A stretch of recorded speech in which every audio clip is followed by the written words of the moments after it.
कविता अपने माता पिता की बहुत लाडली थी। 3 बड़े भाइयों की बहन थी।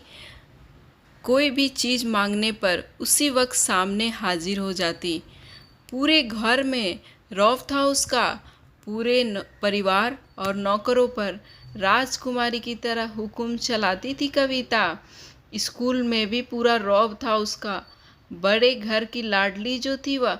ऐसे ही उसने कॉलेज में दाखिला लिया। उसके ठाट बाट बड़ी गाड़ी में आना जाना, हर दिन नया फैशन देखकर हर कोई उससे दोस्ती करना चाहता था। थोड़े ही दिनों में उसके बहुत से दोस्त बन गए। पूरे कॉलेज में उसकी अपनी एक पहचान थी। इन दिनों उसके घर एक रिश्ता आया। खानदानी लोग थे और पापा की पुरानी जान पहचान थी उनके साथ। कविता के साथ कोई ज़बरदस्ती नहीं थी, पर कविता ने फिर भी हाँ कर दी, क्योंकि वह अपने परिवार से बहुत प्यार करती थी। वह जानती थी कि वह लोग उसका अच्छा ही सोचेंगे।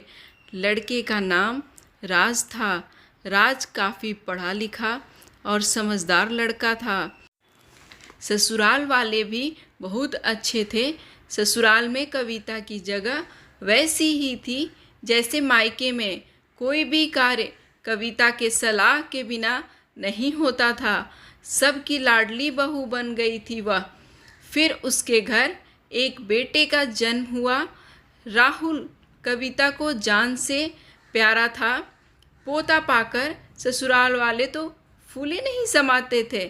कविता कभी कभी सोचती थी कि उसकी किस्मत कितनी अच्छी है। उसका हर अपना उसे कितना प्यार करता है। चाहे जीवन में कैसा भी समय आए, मेरे अपने हमेशा मेरे साथ हैं। मैं कभी अकेली नहीं हो सकती। कितनी खुशकिस्मत हूँ मैं। पर शायद कविता की खुशियों को उसकी अपनी ही नज़र लग गई थी। एक दिन वह मायके जाने की जिद कर बैठी। राज को बहुत काम था, लेकिन वह फिर भी उसे ले गया। रास्ते में उनकी गाड़ी अन्य गाड़ी से टकरा गई। कविता, राज और राहुल बहुत बुरी तरह से जख्मी हो गए। काफ़ी दिनों के इलाज के बाद राज और राहुल तो ठीक हो गए, लेकिन कविता पूरी तरह ठीक ना हो सकी। सर पर चोट लगने के कारण वह अपनी आँखों की रोशनी खो बैठी। अब कविता की किस्मत जैसे उल्टे पांव चलने लगी। मायके वाले कुछ दिनों तक उसे मिलने आते रहे, फिर कभी कभार फ़ोन ही करके पूछ लेते कि अब कैसी हो। धीरे धीरे ये सिलसिला भी कम हो गया। ससुराल वालों की सहानुभूति भी कम होने लगी। घर में किसी को पास बैठने के लिए कहती तो जवाब मिलता, बहुत काम है, अब तुम भी हाथ नहीं बटा सकती। राज भी चिड़चिड़ा हो गया था। बस राहुल ही था उसके साथ, जिसके साथ हंसते खेलते उसका वक्त गुजरता। एक दिन कविता के हाथ से कुछ सामान गिर गया, जिसकी वजह से राहुल को हल्की सी चोट लग गई। कविता के सास ससुर ने राहुल को उससे अलग कर दिया कि कहीं उसके ना देखने की वजह से बच्चे का कोई नुकसान ना हो जाए। कविता अंदर से टूट चुकी थी। एक दिन उसने सबके सामने मायके जाने की इच्छा रखी तो राज उसे तुरंत मायके छोड़ आया, जैसे कि वह यही चाहता था। लेकिन राहुल को उसके साथ नहीं भेजा गया। कविता कभी राहुल से दूर नहीं रही थी, पर अपनी कमी के कारण उसने ज़्यादा बहस नहीं की। कविता को लगा कि वह 3-4 दिन वहाँ रहेगी तो थोड़ा हवा पानी बदल जाएगा, क्योंकि वह कितने दिनों से कहीं बाहर नहीं गई थी। घर वाले भी इतने दिनों बाद उसे देखकर कितना खुश होंगे।